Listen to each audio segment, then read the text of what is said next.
about the mad? roses? No. Why would I be mad? I don't know. Because she thought you'd be mad, so she's like, shh, don't tell him. Like I would know. About what? I have no idea. See, he doesn't know. He's fine. Don't worry about it. We're good.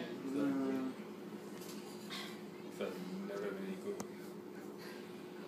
You didn't tell him? Pretty okay. Jared, don't leave me alone here. Like, you know the truth. And you didn't tell me about Ricardo. I did tell you the truth. It was like after way long ago.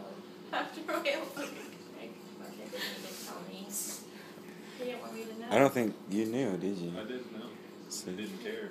He was like moving the truck up the deuce when he's like hitchhiking. That's right. Why? I don't know. Who does that? Where did we go? Heather is not freaking funny. Why are you laughing? Why are you laughing? It's not funny. It's not cool. Because I can't be serious right now. Well, it's Ricardo, so be It's serious. recording.